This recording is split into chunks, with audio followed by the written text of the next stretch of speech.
I recall a conversation that my dad and I had all those years ago. We were sitting around doing nothing, and out of nowhere, he dropped a piece of advice on me. He told me that the friends that I had back then wouldn't last, and that it's exceptionally rare to keep a core group of friends past high school. At that time, I thought he was completely full of shit. I was 16, surrounded by my boys every single day, and I genuinely believed we were the exception to the rule. We were going to be homies for life no matter what.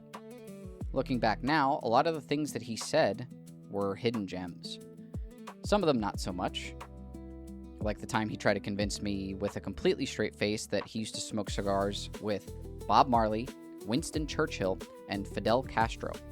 Later on, I felt like an idiot when I actually learned some history and realized those guys were from completely different eras and mostly dead by the time my dad was smoking anything. So yeah, he had his moments of absolute nonsense, but on the friend thing, he was right. In high school, I had that core group of friends that felt completely inseparable. We were an ensemble cast. I genuinely thought that we'd always stay together forever, no matter where life took us. To give a bit of a backstory on why those friendships felt so important to me, I was a transfer student. My family packed up and moved from the East Coast to the West Coast when I was 13 years old. I was starting a high school full month late because East Coast schools started in September, while West Coast schools started in August. Let me tell you, it was a total culture shock. I was the new kid with a weird accent dropped into a completely unfamiliar environment, trying to make up weeks of missed assignments while simultaneously attempting to keep my head above water with current classes. To say it was a total disaster would be a massive understatement. I failed at almost everything that first semester. The only real solace that I had during that rocky transition was the small circle of friends I managed to scrape together. But if I'm being completely honest with myself, I wasn't even truly accepted by the main group until much later. They were the popular kids, getting attention, status, social clout that I desperately craved, so I willingly took shit from them just to feel cool by association. They literally had a ritual for it. They called it, quote, signing my papers, like I was being officially drafted into the crew after taking enough hazing. I was deeply insecure, and I wanted the status of being in that group regardless of how degraded or small it made me feel inside. Looking back on it, we did end up growing on each other long term and building a real brotherhood, but I still catch myself wondering why I subjected myself to being made fun of and taken advantage of in the first place. The truth is, back at 16, I didn't stand for much. I didn't have a solid moral compass beyond wanting to drink, chase girls, and fit in, so I just swallowed my pride and let it go. As time went on and we started to hang out, that initial superficial dynamic faded and a real bond started to take its place. Birthdays, family vacations, trips out of state to go snowboarding, hitting the beach in the summer. It was the golden era of teenage friendship. We saw each other daily.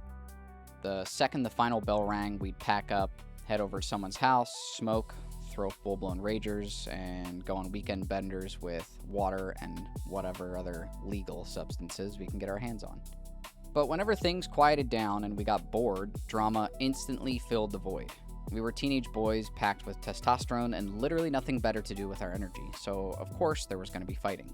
Petty drama over girls, drama over whose house we were crashing at that night, drama over what cheap fast food we were getting for dinner, or deep personal drama over perceived disrespect within the group. I'm not going to drop real names here out of respect for the past, so I'll use pseudonyms, nicknames.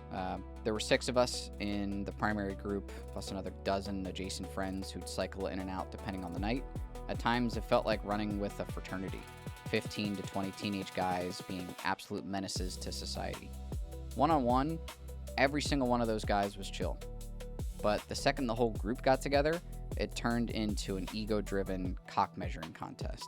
And whenever girls came around, the posturing got 10 times worse.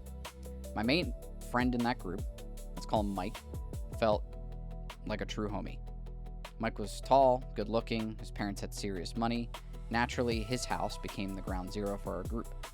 Sometimes it would just be me, Mike, and our buddy Jack hanging out, playing video games, or chilling with a few girls. Other times, it was a 50-plus person rager spilling out into the backyard while his parents were away. And trust me, his parents were always out of town. Mike and I went on a ton of wild adventures that evolved as we grew up. When we were younger, we'd spend endless Saturday afternoons window shopping at the high-end mall. We lived near a pretty affluent area, so the retail workers at Louis Vuitton and Gucci knew us by sight. Not because we were buying thousands of dollars of designer gear, but because we'd walk in every week, try on ridiculous outfits we couldn't afford, take pics, waste time until a manager finally walked over and said, "All right, bro, you guys gotta go." They gave us nasty, judgmental looks before we even opened our mouths or caused trouble. Looking back on it now, as an adult, I totally get it. They were just 20-something retail workers working hourly jobs, trying to get through their shift, and then having to deal with us loud, arrogant dickheads coming to mess with their store. I remember those wild days fondly, and they felt endless while we were living them. But once graduation came and went, the exact trend my dad warned me about started to set in motion. You won't stay friends with your high school homies. I watched it happen slowly, and then all at once, in real time. Bros just fell off the grid. Some moved out of state for college work, some stayed in the exact same hometown spot, doing the exact same things, and eventually, you just move forward without them.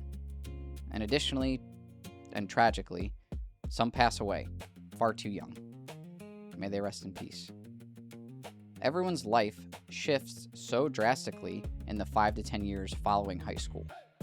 Priorities change, careers take off, relationships get serious, and before you know it, you're almost a completely different person than that kid who graduated.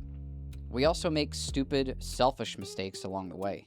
Friends do each other dirty when life gets hard and people start looking out for number one. I'm going to be my own harshest critic here. I was an absolute rat at certain points in my youth. My friends didn't deserve the way that I treated them. I chose my own fragile ego over loyalty. I dragged friends down or clapped back at them just to make myself look better or feel superior in front of the group. I went around and flirted with girls that they had crushes on, or even girls they were actively dealing with zero regard for how much it wrecked them if they'd found out. I was stupid. I was an insecure kid who wanted validation, status, and female attention at any cost. Looking back on it now, with a clearer head, it's no surprise that some of those guys cut ties and didn't want to be around me after that. I gave them a reason to walk away. Losing friends hits in two distinctly different ways.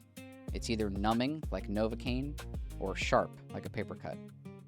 With the Novocaine effect, the friendship just quietly fizzles out over time. In the modern era of social media, people don't disappear from your life completely now. You see their life updates on your feed every few weeks. They got a promotion, bought a house, got engaged, but they faded into the background of your actual daily existence. Think about a close friend you haven't spoken to in 3 or 4 years right now. They are out there, in the world, doing something right this second that has absolutely nothing to do with you. And honestly, that's okay. You naturally lost interest in their path just as they lost interest in yours, because you no longer share the same daily experiences, environments, or goals. But then there's the Papercut, the sharp, stinging, sudden ending. A dramatic falling out caused by stark personal differences, broken trust, or a line that can never be uncrossed. These types of endings carry a heavy emotional weight because someone got deeply hurt in the process. Whether you carry a regret about it depends entirely on your perspective. Maybe it's regret for what they did to you, regret for the snake-like things you did to them, or regret over who both of you allowed yourselves to become. The moments that drive brothers apart aren't always massive. They're not explosive arguments. Often they're tiny, barely noticeable bricks laid one by one in a foundation of resentment. Subtle slight at someone's character in front of others, a jab at their appearance, being quietly left out of a group chat or a weekend trip due to petty politics within the group, or sometimes a full-on physical altercation.